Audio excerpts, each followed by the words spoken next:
Hello and welcome, guys, to our podcast again. Classic Culture with myself, the Dictator, the IPB Pro, John Lofthouse. As usual, we have a special guest today, John Bridgman. Thank you for being here. Thank you, man. Thank you. We've heard a lot about your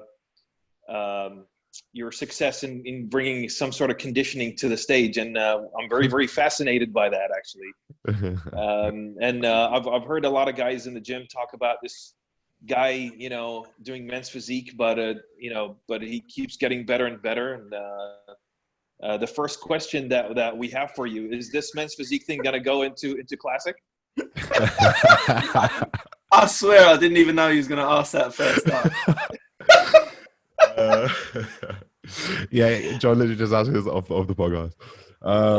Right, so here's my opinion. Right? I get asked this quite a lot. For me, there's I think for me to bring what I want to bring to the stage on a classic physique, I just need a bit more time. I need a bit more time in the oven. I'm like a part baked muffin. I need a little bit more time just to fill in those gaps, to just fill into my frame a little bit more. That's how I feel about it. To bring the presentation that I want to bring. I think it's a bit heavier than what I need to be. I don't know how you feel about it, but I think you're ready to roll, mate. That's my opinion. Really? Yeah, I think you're ready to roll, man. Yeah. Do you want to do classic? I think that was what inspired me into bodybuilding originally, like the Arnold days, like that beautiful posing that they brought, like yourself, like I said, like watching you pose back at the British finals last year, because I competed there as well. Like it was mad. Like I'd never seen anything like it. So like that was what real like bodybuilding was for me. So it's definitely on the cards. It's definitely on the cards.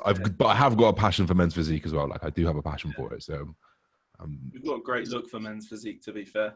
It's a tricky one. You could definitely roll both ways, I see a lot of guys in men's physique and it's like they want to do classic, but I'm like, I don't think you could. It doesn't really fit for you. But with you, I think it definitely does. I think you've got good physique, man. Got an awesome. So did you choose men's physique? Did it just come by default, or did you actually want to do men's physique first, though? It sort of came by default in terms of just how big I was. I was just when I first got into it, like I was much smaller, much younger. I was completely natural. So everything I did with then was I just knew I wouldn't be able to get to where the pros were, sort of thing. So I just kind of came to the men's physique before I could go anywhere near classic. And you were natural back then, right? In the beginning? Yeah. I competed naturally for about 4 years actually. So I did like the junior ranks, and then I did a couple of years in the men's. Like I'm 27 now. So and then 25, I took the leap of faith. All right. So what made you change your approach from being a natural athlete or unenhanced athlete to being enhanced now? I think for me, like I worked towards this goal physique in my head, and I never really got close to anywhere near it at all. And I just kind of had to ask why. And I was pretty naive to it, to be fair. Like I just assumed everyone was natural. 99% of people were natural. It was more like the opposite way around. I didn't really realize back then. The criteria also changed. Like it was UK BFF back in the day, and they sort of awarded us I probably had a chance. They awarded a better physique because you could be a little bit smaller and look a little bit better because of your proportions and muscle bellies and things. But they sort of changed it with like the men's physique pro this year, two bros pro. I mean, they're big dudes. They're really big, and especially when I stand next to them, they're really big. So and I saw that, and I thought I can't do that with the cards that I've been dealt naturally. Like I couldn't do that. So I thought I need to do that because my goal is ultimately, like the Olympia stage. So yeah, of course. I mean, John, a question here for you, John. You're a pro now, and it's very important that we ask this question out in the open. And I find that judges are giving wins to bigger guys now. And being in the classic physique division, myself and yourself, and hopefully one day, Josh would be joining us. Are you struggling, or not? I wouldn't call it a struggle. Are you aware that we should put a lot of size? And do you agree with us chasing size at this stage? Well, especially with that division. We have a weight limit, so there's only so much weight we're going to gain. Like my weight limit for my height is 215. And in my head, before I ever sort of started competing, I was always in my head saying like it would be cool if I was like 220, 225. So, which essentially my weight limit doesn't even allow me to get. So I don't think that's too big, you know. The weight limit stops us chasing size, really, man, you know. Yeah, but I mean, you see what happened. I mean, they've changed the weight from the beginning. I mean, when the first Olympia came out, you know, they were in a certain weight, and then they added another 5 pounds for them. So you know, it keeps going that way. Where do you think this is going to end it? I mean, are we ruining the division again? There's a chance. There's a chance that if they continue to add, that it could. No, I don't think it will. I don't think it will. They might add another 5 pounds at max. See, because what we're trying to get people to understand now is that you don't. Okay, we're most of the federations are making us chase size because we want to fit in that kind of bracket, and a lot of the other guys who don't have the experience in training, or I wouldn't say they don't train hard. It's harsh of me to say that, but a lot of them rely on a lot of more compounds to put on the size, and this is where the sport's going wrong. I don't have a problem with size though. You know, I have a problem with size that doesn't, you know, without aesthetics. Yeah. When it gets to a point that they just look like a turd with legs, that's too big, isn't it? They just look like it don't look good, you know. I ain't got a problem with size. I only had 23-inch arms, like.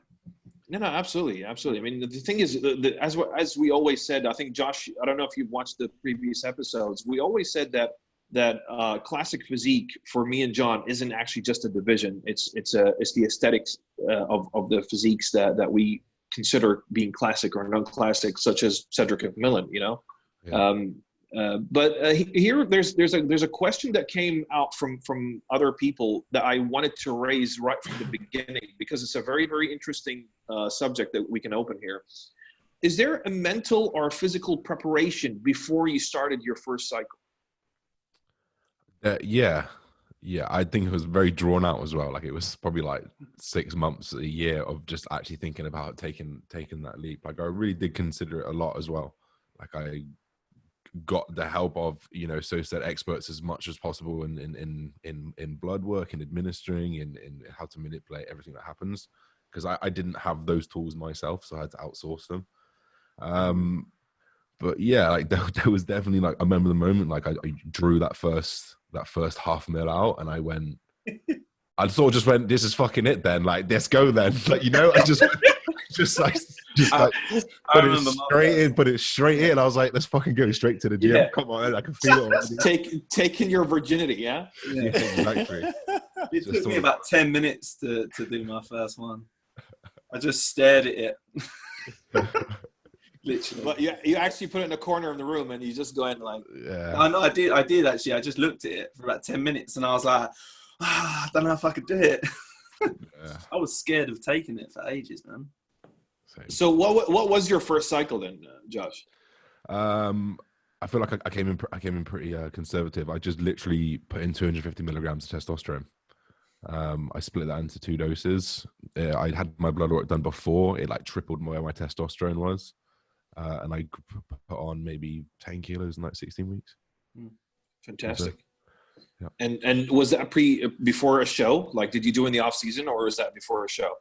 So I made the decision quite late into a natural off season. Like I was 18 months. Naturally, I said, I'm going to do 2 years off season, and I promise you I'm going to come back a pro. And I just kind of got 18 months in and thought, fuck me, I'm not going to do it. So I kind of just made the decision then, after deliberating for a while.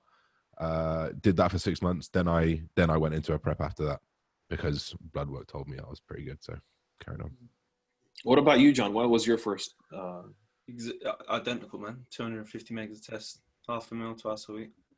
So can we agree that nowadays we can just rely on testosterone and not put a lot of compounds, like different, you know, back in the day we used to do decadroblin with Sustanon and some Dynabol, and then at some point we switch over the Deca to Boldenon and put some Trenin at the end. And so do you feel like the cycles nowadays can only really be dictated by just taking testosterone by itself?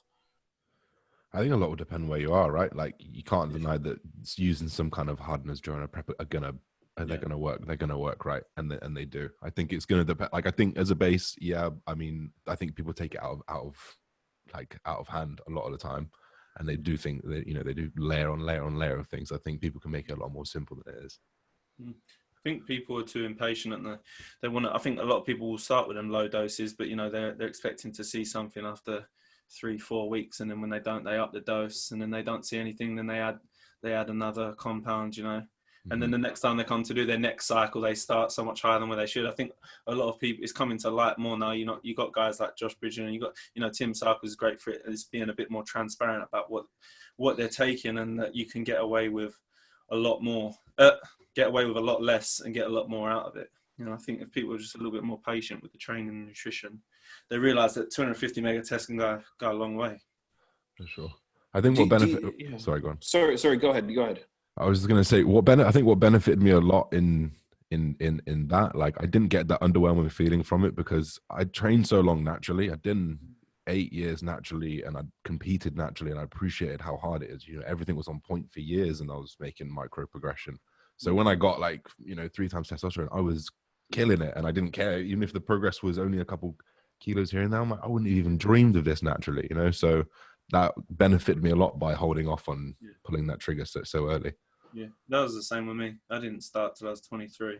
I had from 17. I had a good, I'm not good at maths, 6 years under my belt, So 27 for me. I started at 27 actually. I took my first cycle at 27.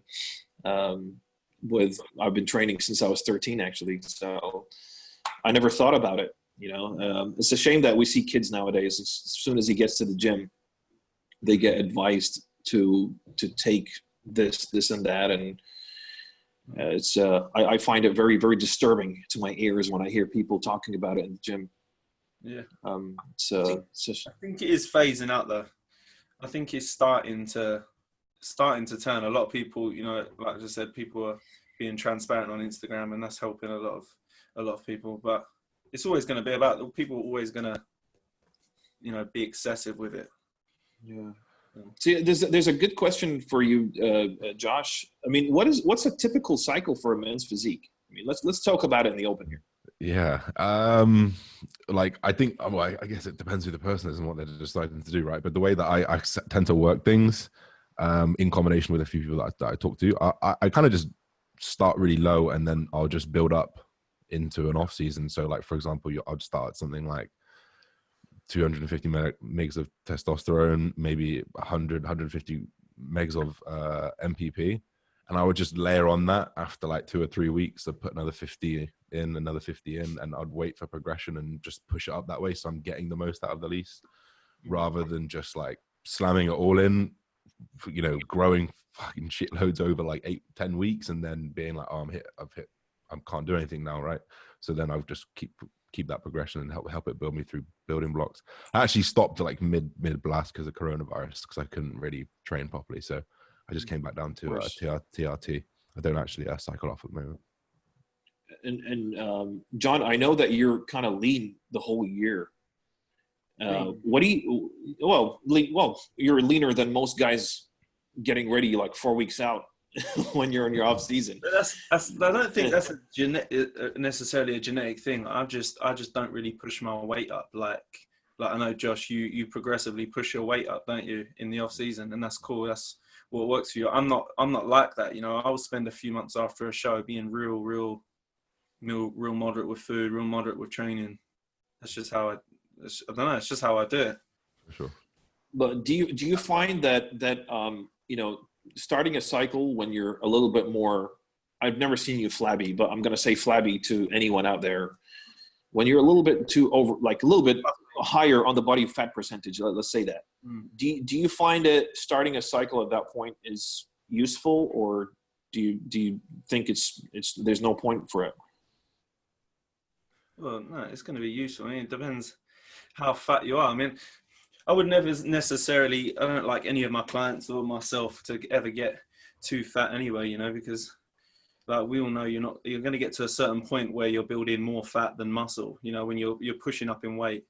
and then that the ratio becomes more fat than muscle, and you start building less muscle when you're fat anyway, because of insulin sensitivity and all sorts of stuff like that. I mean, Yeah, of course. I'm not the big science guy on it, but that's pretty well known. Of course. Like, I just like to keep pretty moderate levels of body fat year round. I don't think. Right. Do you Josh, get into an off season? Pardon? No, I was just asking Josh. Go ahead. Finish up. Yeah. No, I was going to say, so putting tests in when you have body fat, it's going to depend how far you push, isn't it?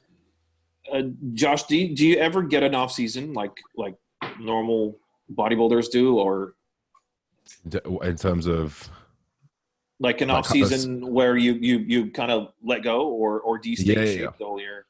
No, I push up pretty hard. Like, I think just in the pursuit of more tissue, like I think like you can just really pack on some tissue pushing up quite high, higher net protein balance, things like just having more weight under a bar is going to move more weight under a bar. You're going to translate that to more of the muscle, more stimulus, things like that.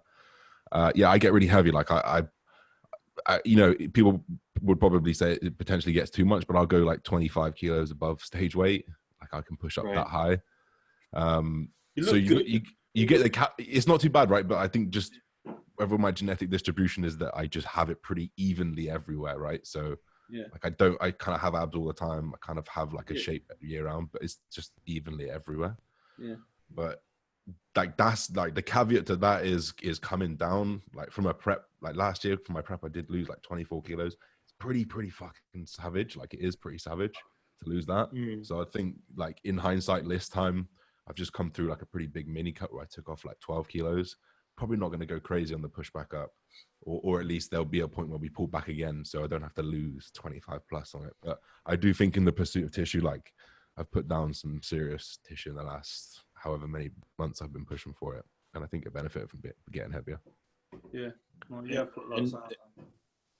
And for you to come down like to a show, do you go aggressive at start and then ease out, or do you just go moderate? Because most of us used to go easy and then smash the cardio at the end. 3 hours of cardio and your legs go and you start looking flat and looking like shit. But how do you approach yours? I definitely go for a bigger rate of loss at the start. Like, you feel good. You're probably coming off an off season, so you're probably sick of eating anyway. And you have that like that honeymoon period with the diet, right? Where you're like, I feel really good. I'm starting to look good again. I feel, and then before it gets into the, okay, it's kicking my ass now. And then as you kind of come in, you ease off, reduce the stress. I mean, hopefully you're lean enough much before the competition. You don't need to do it. Otherwise you're dieting into the competition. And then you can kind of just ease off things and decrease that rate of loss as the ability to lose muscle increases. Just back off a little bit. Yeah. I think John never diets. I think he just turns up on the day. Gets his tan and glaze and he's just, all right, lads. Yeah, like wake up in the morning, okay, I'm doing a show today. I do diet, man. I'm on the diet. I can see it in your face on stage. You've been dieting. I've been dieting since March. I've been on a meal plan since March. I haven't missed a meal since March, since the beginning of lockdown. Because I have my off season where I don't follow a plan, do I? I just have whatever. I have a cheat meal every day, and then I start to like, I don't know, like 10 weeks before my 12-week prep or whatever, I start cleaning up. But I've been on meals since March, man. Because can you see a difference with doing that now? What? As in being regimented on a meal plan and yeah, but I will never do a meal plan after my season's over. No coach will get me to eat on a meal plan for a few months. I just won't do it. I just like to relax. I'll still eat. I will know I eat enough. I will eat enough. But I won't. There won't be a meal plan for me because I just don't feel like I need to be honest. Not because I'm being cocky. I don't see the point in it. Like I need a few months to chill out, to not be on a diet, to more for my I'd say it's more mentally than anything. You know what it's like mentally going into a show. It's fucking hard. And I can only vouch for myself, but I'm sure Josh is the same. Like we put everything into the fucking preps, man. Like when I prep for a show, like everything else in my life, this is something I'm working on, but everything else in my life pretty much gets fucked up because I just everything is about the show, you know, and it takes a lot out of me when you start sort of March, April time, you know, you start getting in shape for shows and stuff, and then you're not sort of done until come October time. It's half a year or more dieting, training, you know, cardio, and posing all the time. You know, like it's a lot, man. So that's why I don't do nothing for a few months after the show. I just chill out, and I won't train for about 6 weeks. Isn't that a head fuck for you? That fucks my head up.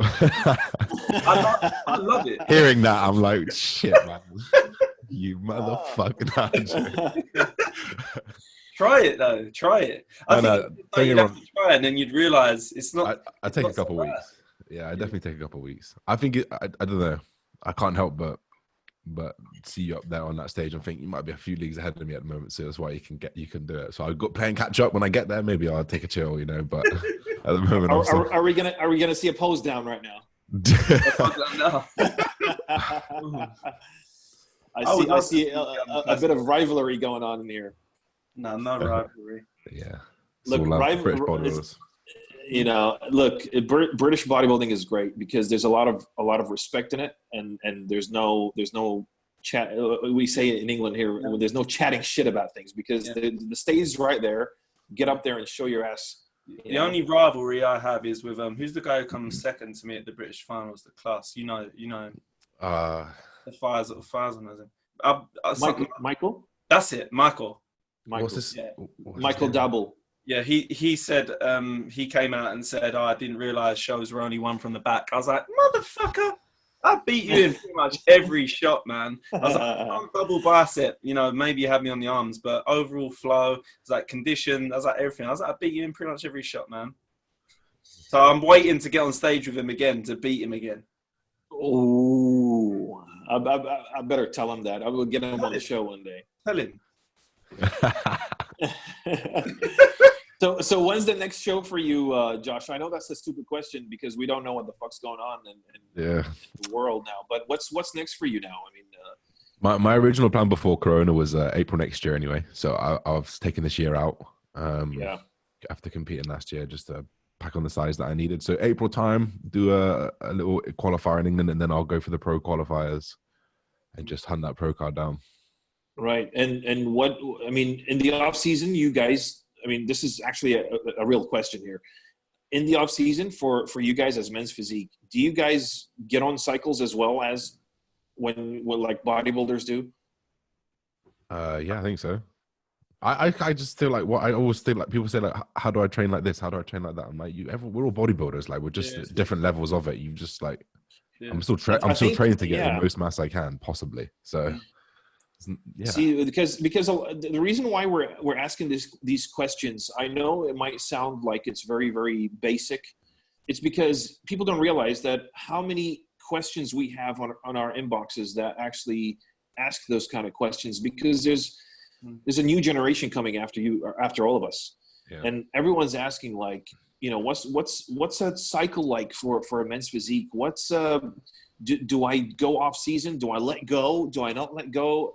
And then here, the question that was raised: do you stay in shape for social media? And that's one of the questions for you. You know, how do you stay in shape like that? And is social media, you know, showing us what you really are? And you know, I definitely don't do anything for social media. That's just like a part of it, which is great. I think you just I don't know. Social media is one of them places that it gets quite easy to fall into the trap of wanting to be lean or be X amount for social media for sure. I think for me, like the Olympic goal is first and foremost. So social media comes second, really. Like it's just like supplement to it, which is great for me because it doesn't bother me when someone chats shit, you know, because I've got this goal, don't worry, bro. I'm doing something else.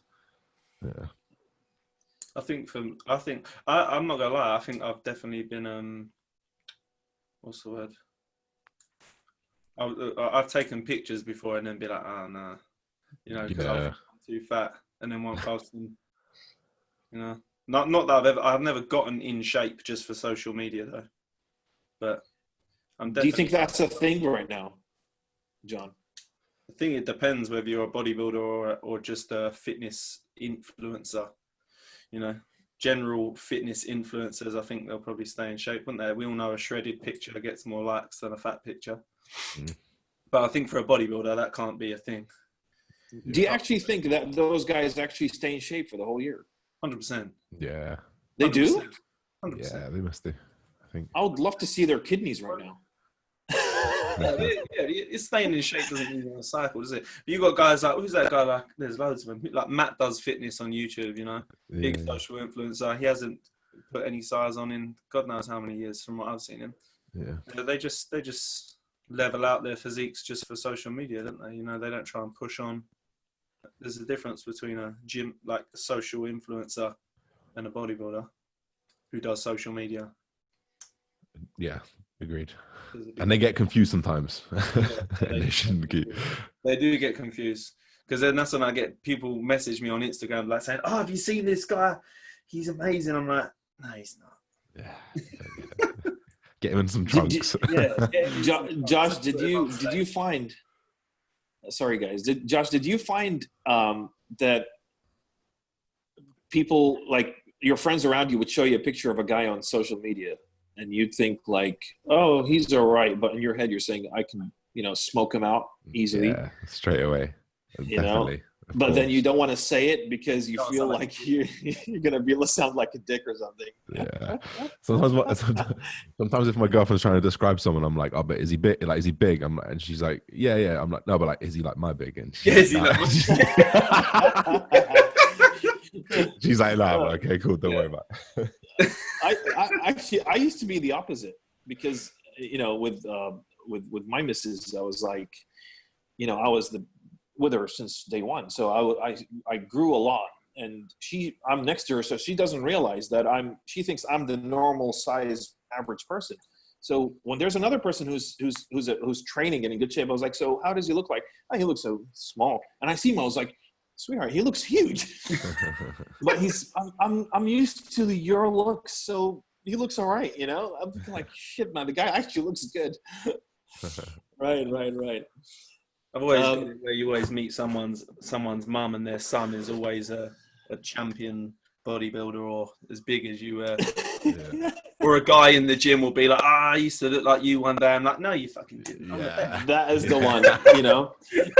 You meet a guy at a petrol station, and it's like, "Where do you train?" I used to look like you. I used to be like just as big as you, and you're looking. I was like, "No, you weren't." Yeah. Flex up. Oh God. So, Josh, we have a question here that came from one of the guys. What do you actually do in terms of bloods? Like, what do you like? What do you look for in your bloods as a first time to do? Like, if you're doing a cycle for the first time, what do you look for in your bloods? So I'd be looking at things like your cholesterol panel, your lipid panel. You'd want to look at your kidney liver markers. You'd want to be looking at where your hormones are sat in relation to how much you're taking. Pretty much just every like health marker, to be honest. Like, you'd want to do that before and then midway through and then probably after, just to assess the damage, because there may be things that you're taking that may damage you a little bit more.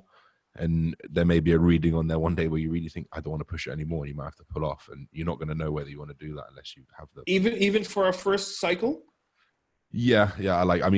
For me personally, like, I appreciate people don't always want to do that, but for me, like, health is wealth. If you're going to put your health on the line, and we can't say we aren't, we take steroids, we take putting our health on the line, longevity on the line. Whether we can recover from that, I don't know, but we are. We can do our due diligence to just monitor a few things and just make sure we're doing it the right way. I think we owe it to ourselves, but obviously, each to their own. It's your life, it's your body, but we have we literally have the ability to read this information and to give us what we're doing to ourselves. So just a little test here and there. So what do they mean? So, for example, let's say we're looking at a sheet here. Someone brought some bloods for us. It's just for people to understand what they're looking for. For example, the cholesterol is a little bit elevated. So what does that mean? What do you do for it? For sure. So I mean, cholesterol, like low density lipoprotein, Yeah. you've got to correct the diet. You got to assess, you know, if you're getting enough fish oil, there's enough omegas, enough fatty acids, but also making sure you're not eating shit processed food. Like it's, you know what, like healthy markers tend to just come from healthy food. Who would have thought, right? You know, so you know, a few tweaks here and there, you can cover these things. I mean, I don't think I can go in depth on each point, but I mean, I generally read this for myself. I don't like kind of give people advice on it because I'm not a doctor yet. But yeah, pretty much. Stopping John, do you tell your clients like to get you a blood test before you start?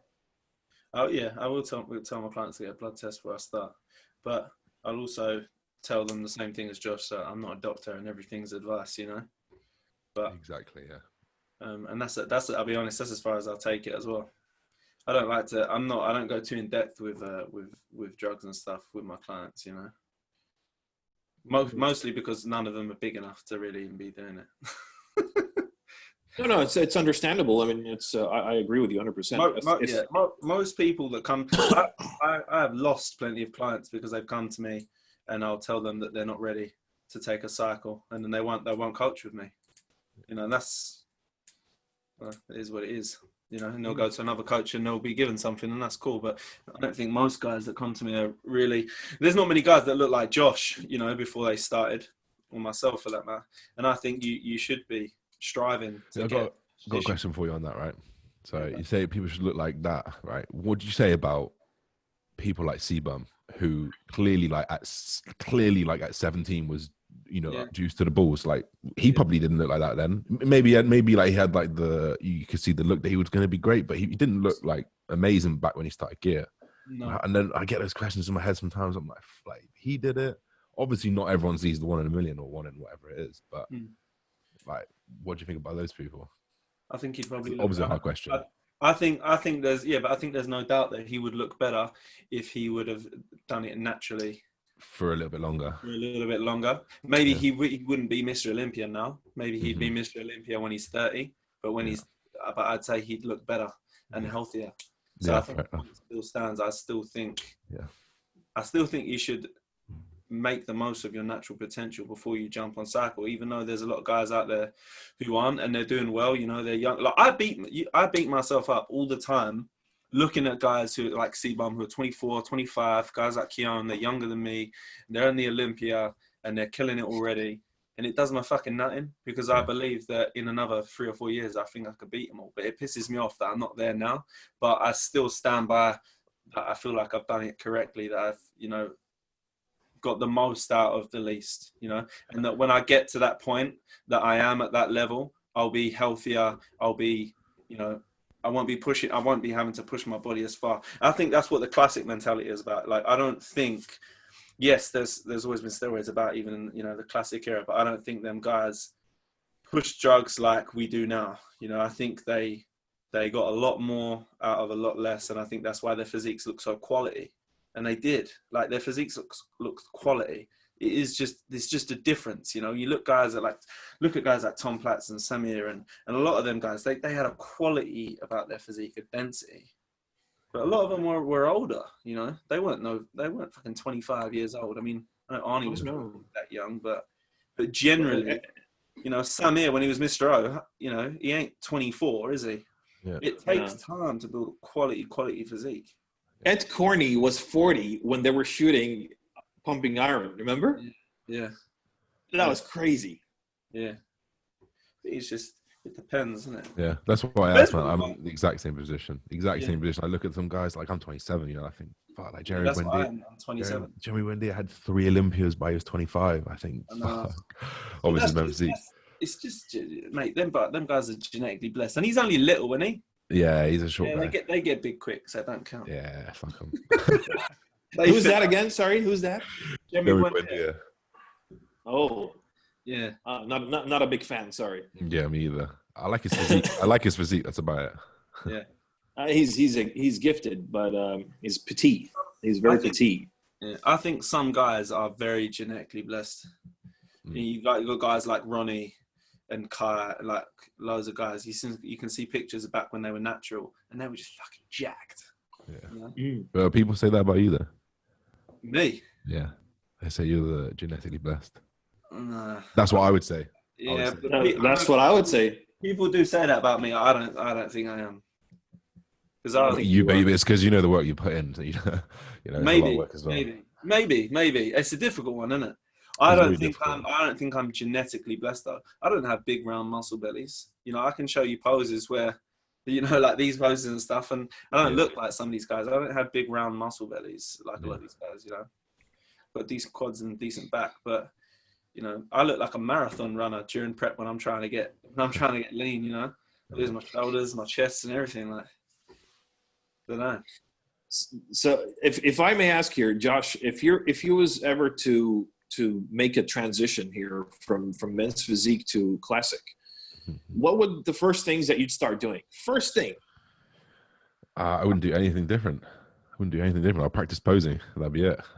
I wouldn't train different. I wouldn't eat different. Like I trained for that. I literally trained for that goal of just putting on size in the right place for the right physique. Like I have a picture in my head that I'm trying to paint just like, you know, 99% of people, hopefully, you know, and whether that fits in a criteria, I don't know if I'm bothered. I just so happen that I just fit into men's physique and maybe classic one day. But, you know, I just have this in my head, and that's what I'm going for. And I think the goal of that is achievable through the same process of going to men's physique as well. So what was the first image you had in your head when you were just starting training? I mean, did you ever look at, because you said you're 27, right? Yes. So I'm sure you're probably a 90s era, 80s era fan. And yeah, I mean, did you look at those guys, or did you look at men's physique guys? I definitely looked at those guys originally, and I sort of kind of swayed more towards because I was with the modern era, and there's no modern era physiques that had classic, really, like that old school classic anymore. Well, there's very, very few at least. So I kind of swayed more to the men's physique just because it was what I could see was achievable for me. So I kind of got more into that. But that first picture was, you know, the Arnold days, you know, the Samir days, all those days, but just my version of it, because there's no way I can do their version of it, you know, just so just where I can. Yeah. Right. And, I like the fact that you said posing first thing, and John had a spark in his eyes. You know, he just had a. Yeah. You gave John a hard on. As soon as we mention posing, the guy gets a hard on. I love it, man. It's a lost art, man. It's a lost art in bodybuilding. It's very, very hard to find very good poses. I love posing, man. I can see that. It's amazing, man. Yeah, man. If you was to put another pose in men's physique, would you add something else to your routines? I wouldn't mind some kind of overhead pose. Yeah. So maybe. I think they should have an overhead shot. Maybe an overhead pose. I don't know. They should have an abs and thighs or something like that. That's cool. Yeah. I think that'd look weird though, right? Like, man, I don't know. Like, I haven't seen it, so I don't know. I don't know. I'm trying to imagine.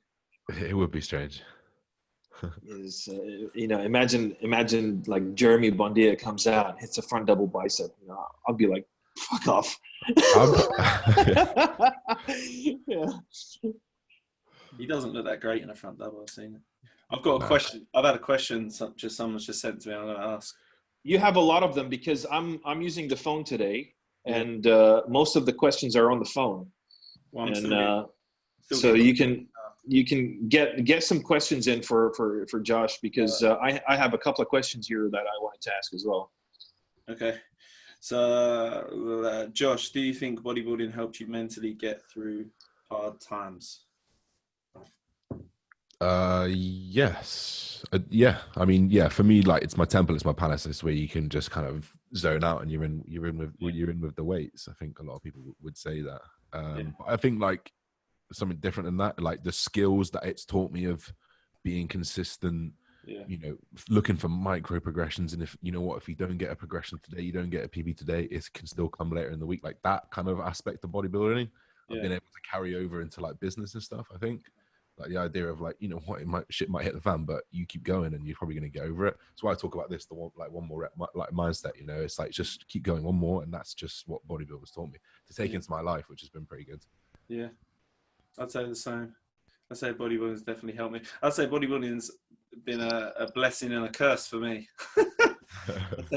I'd say it's helped me get through hard times, but it's also given me hard times. I'd say it's actually given me more hard times recently than it has been a blessing. But that's probably my own mindset on how I go about dealing with things. But I think definitely I'm gonna say something really, you're gonna like this. For me, bodybuilding seems like imagine it being a god, an arrogant god, and hates everyone, but everyone loves it. I swear to God, because you feel like a god.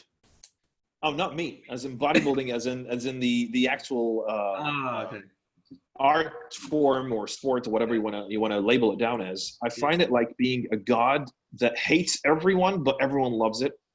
Yeah. And in the same time, it's like you keep serving it, and you never get rewarded because in your head you're always not good enough. That's fucking deep. That's too deep.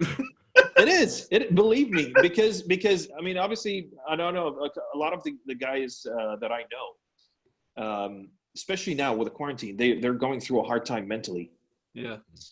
And they're trying everything to get their physiques there, and they're like, obviously, they're not going to get the same results when everything's open. And they're like we're trying everything. What are we supposed to do? And like on stage, I looked crap last year. They look good. But it seems like we're never satisfied. We always want more and more and more. And it's like the chasing never ends, if that makes sense. Sure. It's definitely a cycle. I don't know. I often think, do I think there'll be a point where I'll be happy? And I will. There will be a point where I'm like, yeah, I'm content now. I think I've got that in my head, and I think that. Say it now. I might get there and be like a little bit more. You see what I mean? That's exactly what it is. I'm at a point where I'm happy with my physique. I don't feel like I always obviously want more, but I am happy with my physique now. Only this sort of last year. I wasn't sort of a few years ago that I was definitely not happy with my physique, but now I feel I am happy. Doesn't mean I don't want more though, but you can be happy and want more. Yeah. You know, you can be content with where you're at, but still want a bit more. That's just. I always feel like I could do more. Always felt like I could do more. I don't know why. Even though I'm tired, I'm gone, drained. I've always thought that there's a little bit more I could give. A little bit more. Yeah. But sometimes I think that's the mentality that could ruin your physique. You know, pushing too hard. I'm notorious with loving a rest day and pulling back. Like.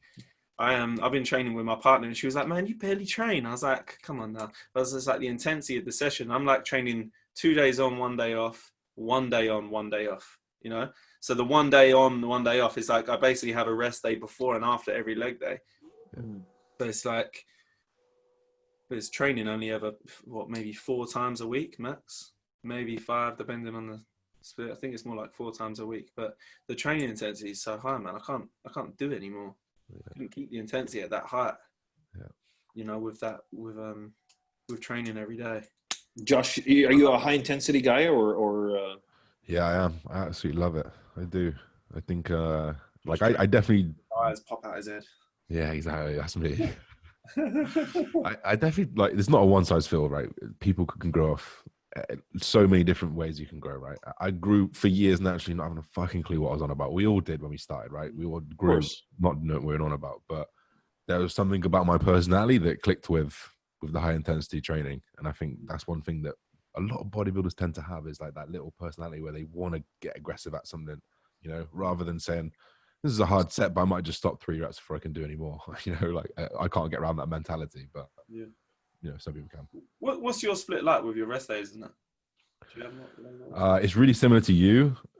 Just the fact that instead of doing 2 rest days either side leg day, I just do an arm day. This is a little bit less, intensive. So you like 2 days on, 1 day off? Yeah, 2 days on, 1 day off. Yeah. Maybe we're almost all the same.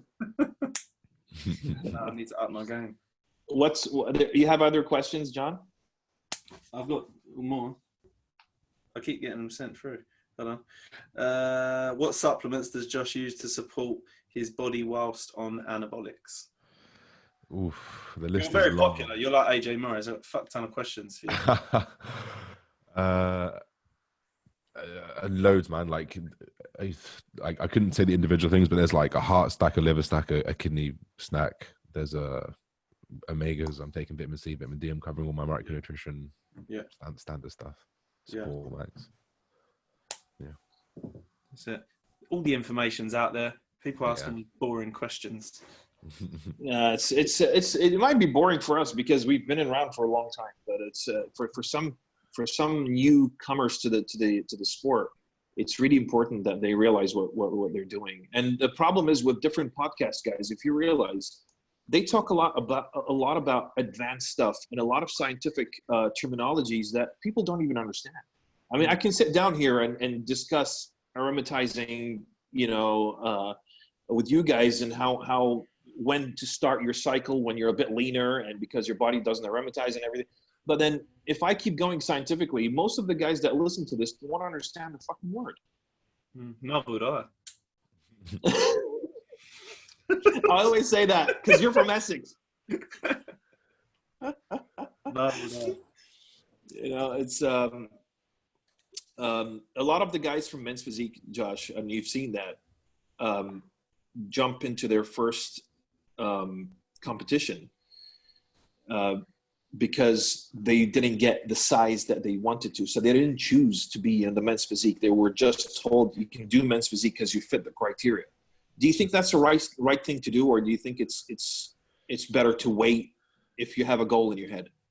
Like, it's going to depend how strong the goal is for you, right? Like, if you've got this uber goal of being a classic champion, just hold off until you can hold your own, at least, so you can get a feel for it. But if you just want to compete, you know what? You can compete in all types of bodybuilding. I feel I'm very much every category is a bodybuilder, right? Even the women categories, bikini, pros, figures, whatever it is. I think everyone's bodybuilders because we're building them.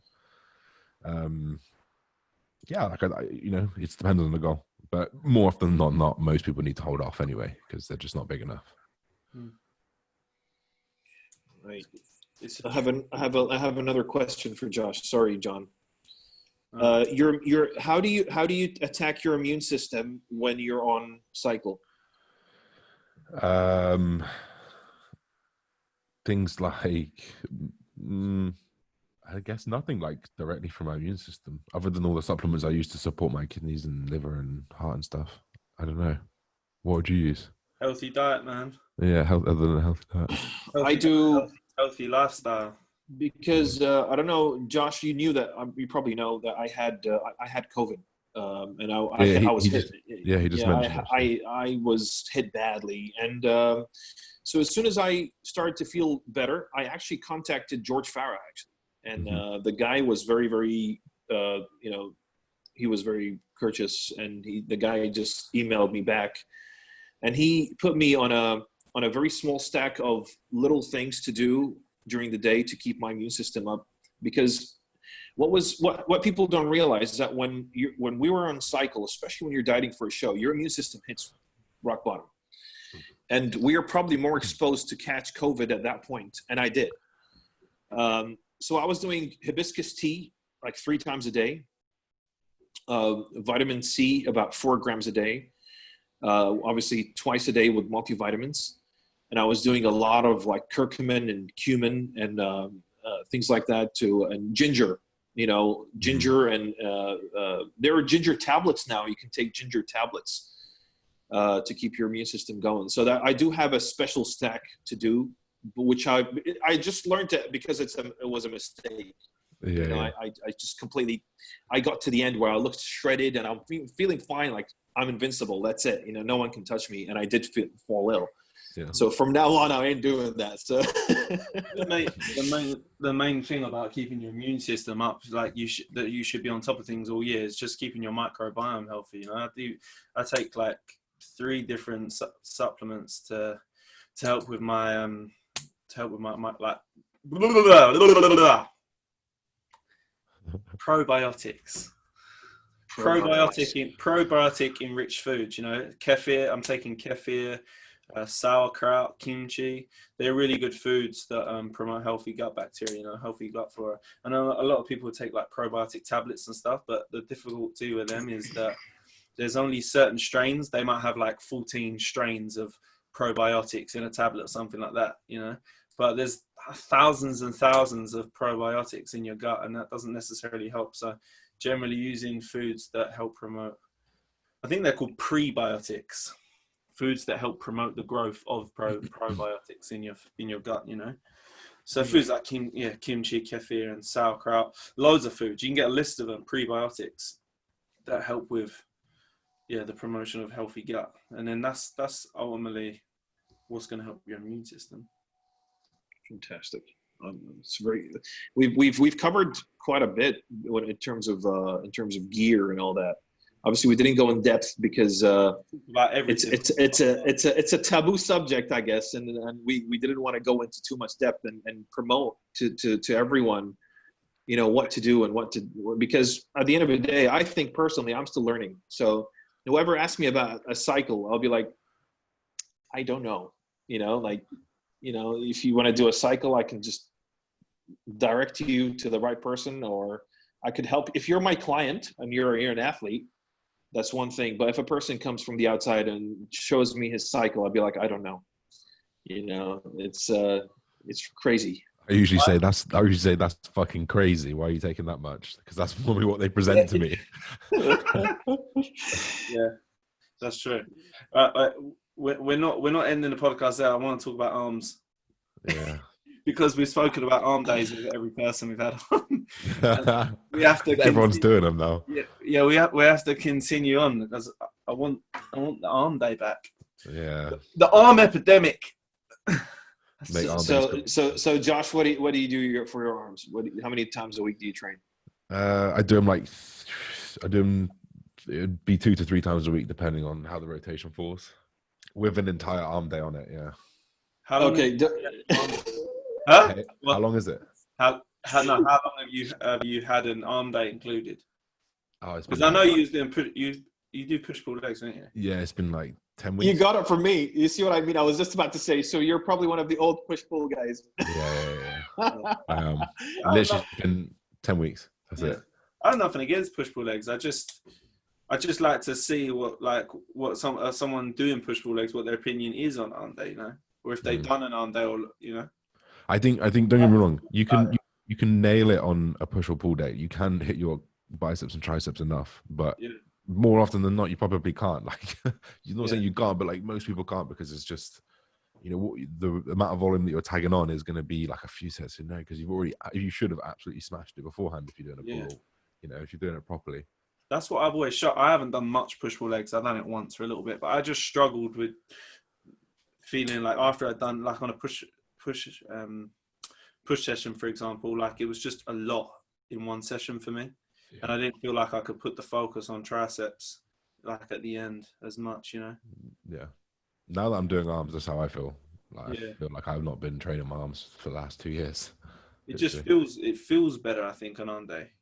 Yeah. I just think it feels better.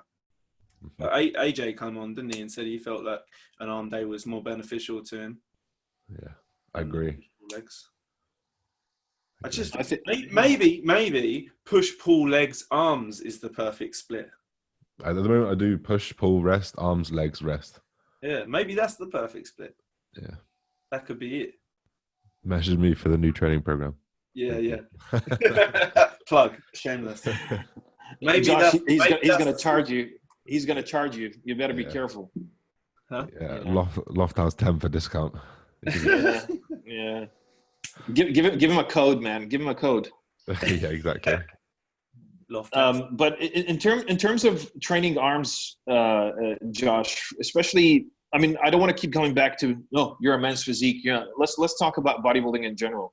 Training arms. I mean, how long do you think it'll take? Do you think it'll take an hour and a half, like a leg day?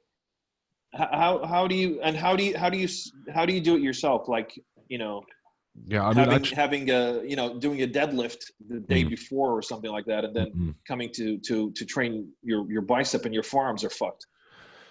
Yeah, I just set up so it doesn't do that. Like I rest before my arm day, so I'm pretty fresh-ish. And just arms being pretty low impact as well. They don't really have a knock-on effect down the line. And I train legs after my arms, so I don't use my arms, and then I've got another rest day. So it's just set up so that they're pretty fresh, and there's time before I use them again. But I train them like any other muscle. Like the volume was half of what it is now because I tagged them on at the end, right? But if I train 6 or 8 sets on my chest or however many it's going to be, I need to be doing that on my arms as well. And that's essentially what I did, and it's worked. So slowly, arms are coming up. I've seen them. The arms, slowly but surely. The arms are coming. John, do you think there are any exercises that are being neglected a lot nowadays when it comes to, like, let's say a tricep? I think no, maybe not. I think forearm exercises get neglected a lot. I think to have a well-developed arm in completion. I think like hammer curls and stuff, or actual forearm exercises. Like wrist curls. I do actual forearm exercises as well at the end of arms. I think that gets neglected a bit. Yeah, I don't train them at all and haven't ever. So I think I'm gonna add them to my arm day as of like tomorrow, literally. You have to, man. I mean, it's like things like especially when you do classic. Yeah. I mean, even when you do like front doubles and stuff, you do like mantis shots. So you do like side chest is huge. If you put a picture of someone who does have them and against someone who doesn't, it's quite noticeable. You don't realize. You think it's just like a nothing body part. Yeah. I haven't been training in my whole life, but the last 2 years I've definitely made sure I put focus on my forearms as well, and my side chest, and even like side tricep. Your arms straight down, just having the meatiness there. It just makes you look. It makes you look a lot more like powerful. Yeah. You know what I mean? That makes sense. You just look a lot more solid. It definitely adds something to your physique when you have your forearms there. I think that's. I started seeing things in the gym nowadays that, or actually, I stopped seeing this thing. I hardly see anyone training triceps overhead. I see a lot of people doing a lot of push downs, rope, tricep extensions, dips, this, that, but I hardly see anyone doing anything overhead. Have you realized that? Overhead dumbbell. No, but it's been a while that I walked into a gym and look at newbies doing anything overhead, other than maybe skull crushers, but that's not actually the full extension of your. That's it. It's not the full extension of your tricep. So I hardly see people doing anything like one arm dumbbell, overhead extensions and stuff. Mm-hmm. I don't like one arm overhead. I like dual arm. I do that every session on the stretch. And I like overhead. Do you do any stuff, Josh? I'm a big cable guy. So I do a lot of like I'll do the overhead cables, but like I'll do it led down so I'm chest supported, so I can keep so I can really fucking lean into it and I can pull. But I like cables a lot more because you got the added load on the eccentric. Yeah, definitely. I like cables. My favorite way to set up arms is like this is going to be really bro sciencey, but do a squeeze exercise and a more compoundy type exercise than a stretch. So for triceps, it would be like a rope extension. So what you just said then is like actual science as well. Like that's literally how I would set myself. That's the perfect thing. First get the curl, get it short, then work the bulk of it for a compound, and then you got to work that long range because you fatigue the top range. It's like bro science is what triggered real science. I'm telling you, like what you feel and you tell the scientist they got to go study. That's pretty much how I train most body parts. I like to get the same part short, get it warm. Just feels better. And then go for my bigger exercises, and then train it in the lengthened position. Train it on the stretch. Or you see guys training their biceps when neglecting the triceps, but they don't realize that the triceps takes actually more of the diameter of the arm. Yeah. They stick to the biceps. They've got no triceps standing. Just got to get it proportions right. But he's gone. No, sorry. I'm sorry. Excuse me. Sorry. And on that note, I'm so sorry. But that's Josh said it. It's science. That's science. Exactly. That's how I like to train my arms. Guys, shall we wrap it up? Because I'm hungry. Sure. Yeah, man. Definitely. Guys, Josh, what's your Instagram? Just my name, Josh Bridgman, without the E. So guys, give this guy a follow, guys. Show some love. John Lofthouse, as usual. Watch his channel. He's got a lot of good tips on posing. Watch my channel too, guys. I do have a journey that wasn't finished because of COVID, but it's still exciting to see me training in a different country. Thanks a lot for watching, guys, and thanks a lot for being here, Josh. Really, really appreciate you being here. Thanks for coming on, man. Yeah, thanks for having me on, guys. I appreciate it. All right. Till next time. Peace. Sweet. Peace.